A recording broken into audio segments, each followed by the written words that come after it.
Nobody warned you that healing would feel like this. Nobody told you that the further you walked into your own truth, the less certain people would understand you.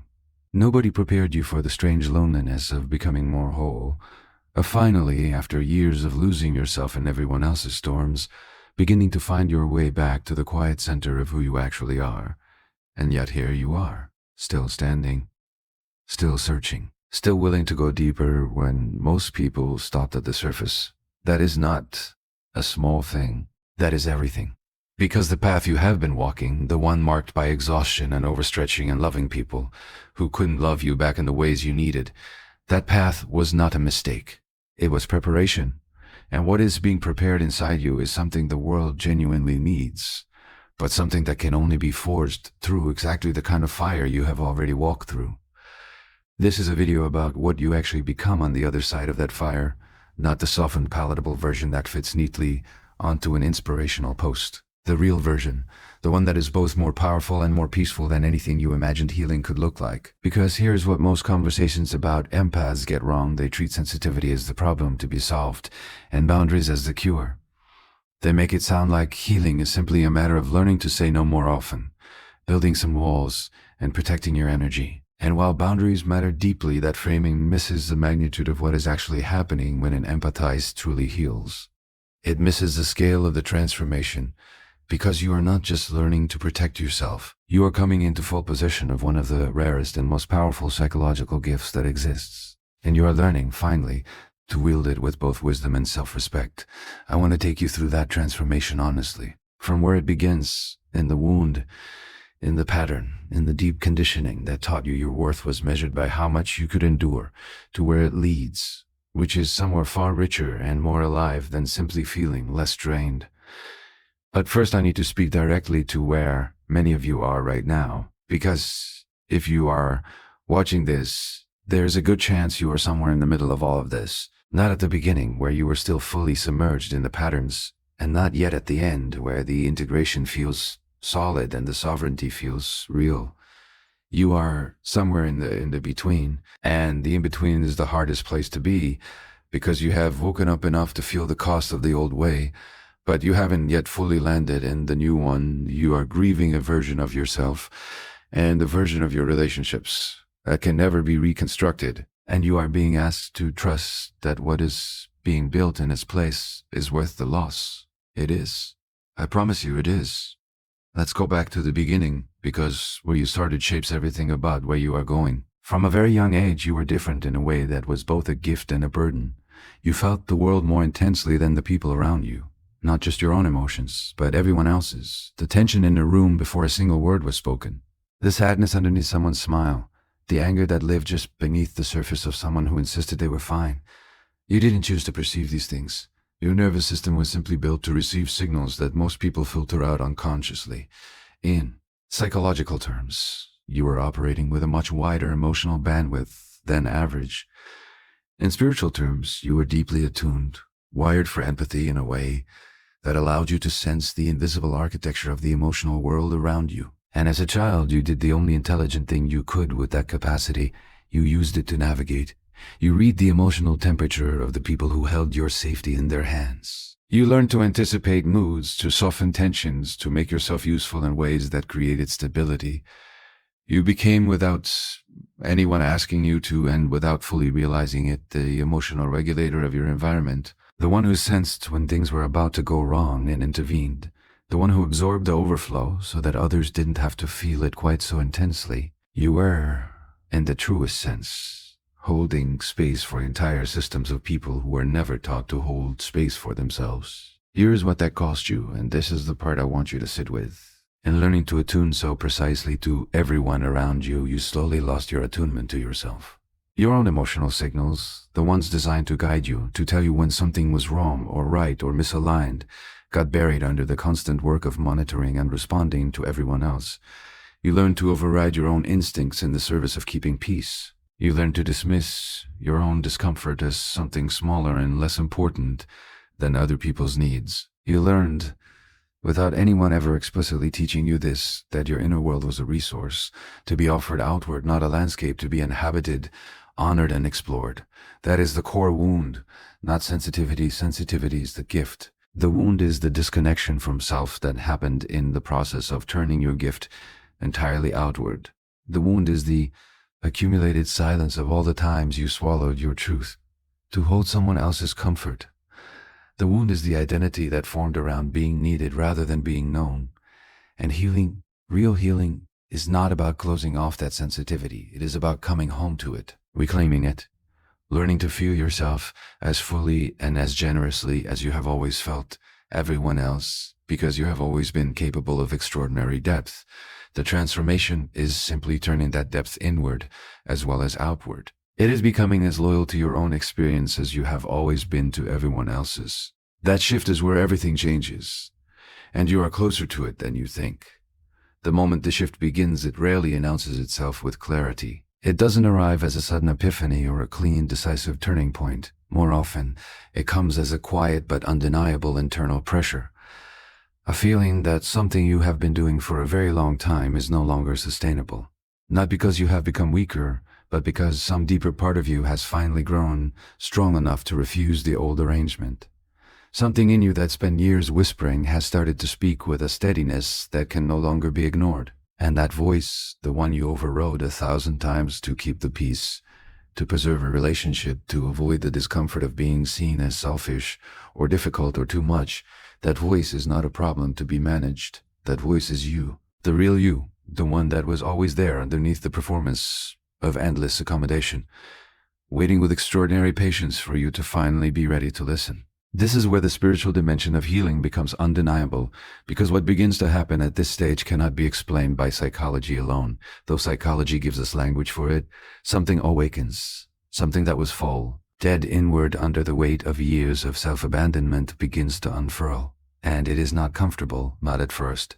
In many traditions, this is called the dark night of the soul, that disorienting passage where the old identity is dissolving and the new one is not yet fully formed. Where you cannot go back to who you were because that person no longer fits you, but you cannot yet fully inhabit who you are becoming. You exist in the threshold, the in-between space, and it asks something enormous of you. It asks you to tolerate uncertainty, to trust a process you cannot fully see, to keep walking toward yourself even when the path is unclear, and the people around you don't always understand what you are moving toward. What makes this passage harder for empaths than for most is that the process of becoming requires you to disappoint people. And disappointing people, particularly the people who grew accustomed to your endless availability, can feel at first like a catastrophic moral failure, because you were conditioned to believe that your needs taking up space meant someone else's needs were being neglected. You were taught, in subtle and not so subtle ways, that the measure of your goodness was your willingness to give without limit. So when you start honoring yourself, when you start saying no, when you start leaving conversations that deplete you, when you start choosing your own peace over someone else's comfort, the guilt that rises up can feel overwhelming. Like you are betraying everything you were supposed to be. But here's the truth that will set you free if you let it land. You were never meant to be endlessly poured out. No river sustains itself by flowing in only one direction forever. No light source shines indefinitely without being replenished. The idea that love requires self-erasure is not spiritual wisdom. It is a distortion. It is something Hat was handed to you when you were too young to question it, by people who themselves were operating from wounds, and it served their needs far more than it ever served yours.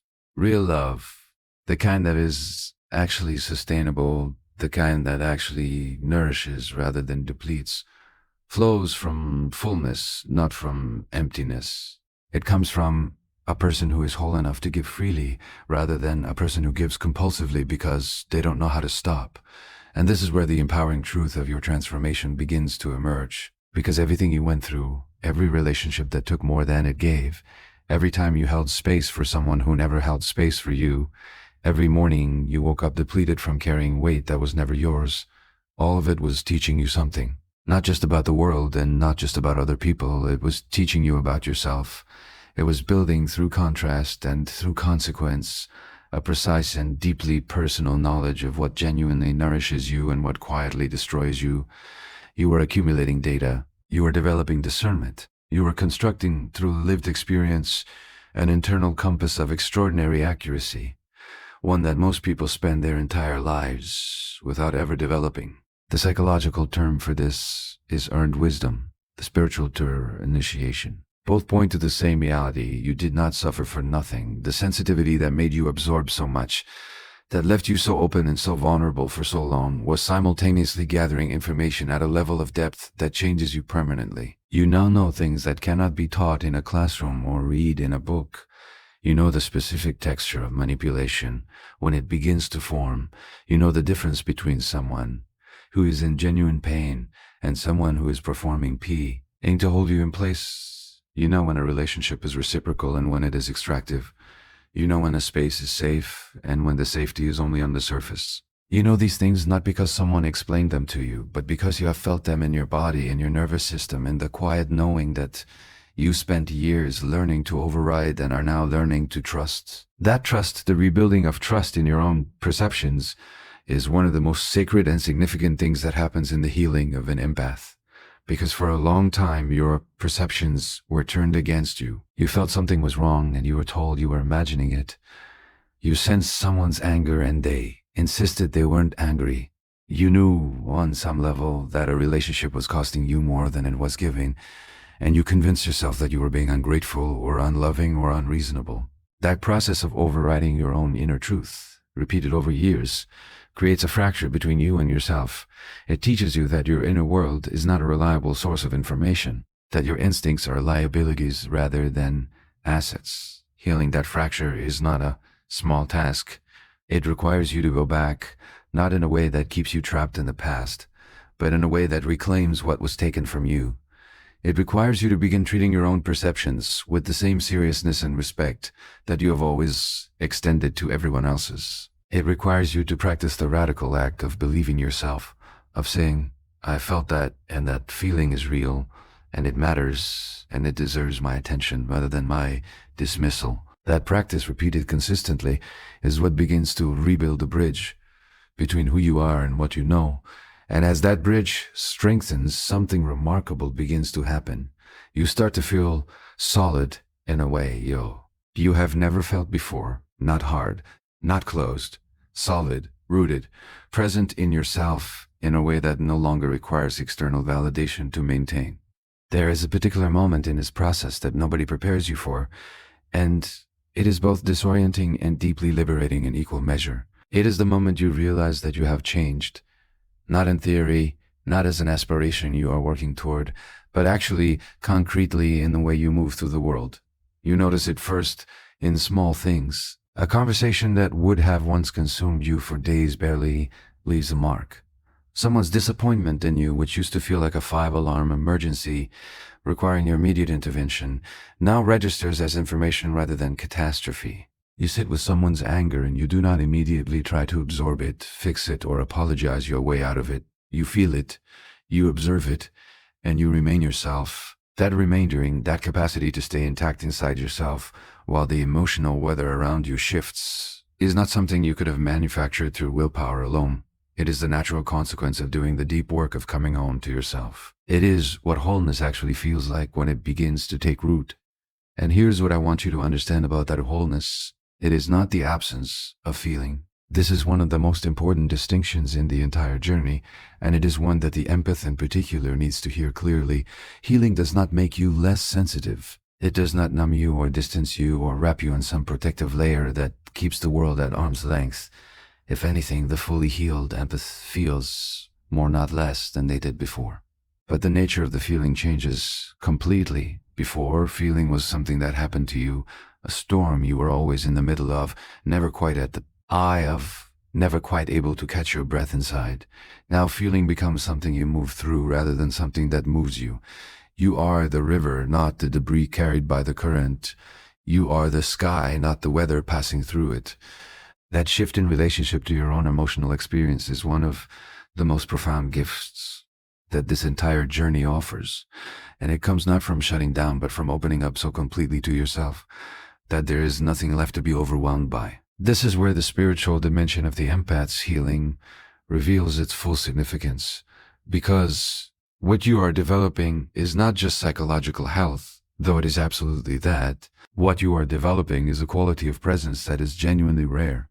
Most people move through the world in a state of partial attention, partially defended, partially distracted, partially armored against the full impact of their own experience. They manage their feelings rather than inhabit them. They keep themselves at a careful emotional distance from the things that might require them to change. But you, having been cracked open by the very depth of your own sensitivity, having been forced by the nature of your journey to go further inward than most people ever willingly go, you are developing the capacity for a different quality of presence entirely. Full presence. The kind that makes people feel genuinely seen and heard and met, not because you are performing attentiveness, but because you are actually completely there, not split between your own unprocessed pain and the person in front of you, not half listening while bracing yourself against their emotional intensity, actually there. And that quality, in a world where most people are running from themselves, is extraordinary. Now let's talk about what this transformation looks like in your relationships, because this is where some of the most significant and sometimes most painful changes occur. As you heal, your relationship landscape begins to reorganize itself, and does so not because you become selective in a cold or judgmental way, but because your healed self simply resonates at a different frequency than your wounded self did. The relationships and dynamics that depended on you being exhausted and overextended and unable to say no begin to fall away. Some gently, some loudly, some with a grief that surprises you in its depth. Because you loved these people, you genuinely did. And the fact that a relationship was not good for you does not erase the love you felt inside it. Holding both of those truths at once, I loved them and this was not healthy, is one of the more emotionally complex tasks of this entire process. But it is a complexity that your healed self is increasingly capable of holding without needing to collapse one truth to make room for the other. What rises to take the place of those relationships, and this is the part of the story that deserves far more attention than it typically receives, is connection of a depth and a quality that the wounded empath could never fully access. Because the wounded empath, for all their capacity to feel deeply, was actually somewhat unavailable in their relationships. They were so busy managing the emotional experience of others, so occupied with keeping everyone comfortable, so focused outward that they could never fully bring themselves into the room. There was always a layer of performance, a layer of caretaking, a layer of careful self-monitoring that kept them slightly removed from genuine intimacy. The healed empath, by contrast, can actually show up, can be known, not just needed, can receive as fluently as they give, can sit in the discomfort of being truly seen without immediately deflecting back to the other P. Rawson's experience. This is a different kind of relating, mutual, reciprocal, honest, and when you begin to experience it, you realize how much of what passed for intimacy before was actually a sophisticated form of loneliness. The healed empath also brings something genuinely transformative to every space they occupy, not through effort or performance, but through simple presence. There is an alchemical quality to someone who has done this level of inner work. When you have descended into your own darkness and come back carrying it consciously, rather than being dragged around by it unconsciously, you create a kind of safety for others that goes beyond technique or training. People feel it when they are in the presence of someone who is not afraid of depth. They feel permission to be more honest, more real, more willing to drop the careful performance of okayness that most of us maintain in our daily lives. You don't have to do anything specific to create this. You simply have to be what you are becoming. And what you are becoming is someone who has made peace with the full spectrum of human experience, not because you are indifferent to it, but because you have lived enough of it, and felt enough of it, and felt enough of it, and survived enough of it to no longer need it to be different than it is. That acceptance, and I want to be precise here, because acceptance is one of the most misunderstood words in the healing conversation, is not passivity. It is not resignation. It is not saying that everything is fine when everything is not fine. It is the capacity to see reality clearly without the distortion of either denial or despair, and to act from that clear seeing with intention and integrity. The healed empath sees people clearly, not cynically, not with the protective armor of someone who has been hurt too many times and decided connection isn't worth the risk, clearly, with full awareness of both the beauty and the limitation of the person in front of them, and with the freedom to choose based on that clear seeing how much of themselves to offer and how. That freedom the freedom to choose rather than to compulsively give, is perhaps the most quietly revolutionary aspect of the entire transformation. There is a word that keeps surfacing in conversations about healing, and it is a word I want to reclaim for you today because it has been used so loosely that it has nearly lost its meaning. That word is sovereignty. You see it on posts and in captions and in the titles of online courses. And because it appears everywhere, it can start to feel like another piece of wellness vocabulary, something aspirational, but ultimately decorative. But I want you to understand what sovereignty actually means in the context of what you have been through and what you are becoming. Because when it is real, when it is earned, rather than declared, it is one of the most profound states a human being can inhabit. Sovereignty is not confidence, though it includes confidence. It is not independence, though it includes independence. Sovereignty is the condition of being the author of your own inner life, of no longer being written by other people's needs, other people's moods, other people's unprocessed pain. It is the experience of meeting the world from your own center rather than being pulled off center by everything and everyone that demands something from you. And for the empath, arriving at genuine sovereignty is not a small achievement. It is the culmination of a journey that required you to unlearn almost everything you were taught about what it means to be good, to be loving, and to be worthy of belonging. Because the conditioning ran deep. The belief that your value was located in your usefulness, that love was something you earned through sacrifice, wrath, then something you deserved simply by existing. That belief did not form overnight, and it does not dissolve overnight either. It releases in layers, first the intellectual understanding, the recognition of the pattern and where it came from. Then the emotional processing, the grief of all the years lived inside that pattern, the tenderness toward the younger version of you who did the only thing they knew how to do to stay safe and loved. And then, gradually, the behavioral shift, the actual lived experience of choosing differently, of catching the old reflex in real time, and pausing, breathing, and asking yourself what you actually need, rather than immediately scanning for what everyone else needs from you. That progression is not linear. It loops back on itself. It has hard days inside the good stretches, inside the hard ones, but it moves. It always moves forward, even when it doesn't feel like it. And here is something I want to say to you about the hard days specifically, because spiritual and psychological content tends to skip over them in favor of the more photogenic moments of transformation. The hard days are not evidence that you are failing. They are not signs that the healing isn't working or that you are somehow doing it wrong. The hard days are part of the work. They're the days when the old wound gets touched unexpectedly, by a tone of voice that sounds like someone from your past, by a situation that mirrors a dynamic you thought you had moved beyond, by a moment of loneliness that makes the old pattern suddenly feel appealing again because at least they were familiar. On those days, the most powerful thing you can do is not push through with relentless positivity. The most powerful thing you can do is be honest, to say this is hard today, this part of me still hurts, and then to extend to yourself the same quality of compassionate presence you have extended to so many other people across so many years. Because here is the profound irony at the heart of the empath's journey.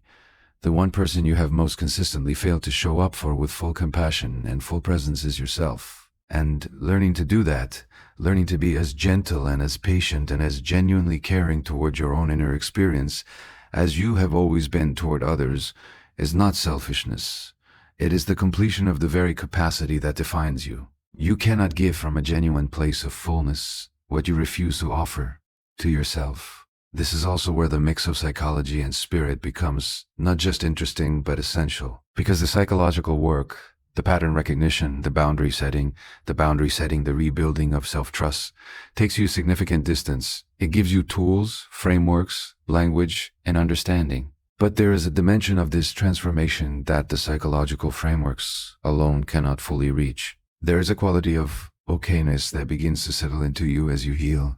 That is not the result of having figured everything out, or having resolved every wound, or having built the perfect life. It is something quieter and more fundamental than any of that. It is a sense, sometimes fleeting, sometimes steady, but increasingly present, that you are held, that your existence has weight and meaning not because of what you produce or provide or endure, but simply because you are here, that the sensitivity you carry, the depth you inhabit, the capacity for connection that defines you, These are not accidents or burdens or problems to be managed. They are exactly what they were always meant to be. They are your specific and irreplaceable contribution to the collective human experience. The healed empath does not arrive at a destination of permanent peace where nothing is ever difficult and every relationship is nourishing and every day feels aligned. That is not what healing looks like in the real world, and any voice telling you otherwise is selling you something. What the healed empath arrives at is a relationship with themselves that is sturdy enough to hold whatever comes. A foundation that does not crumble when someone is disappointed in them. A center that does not dissolve when someone withdraws their approval.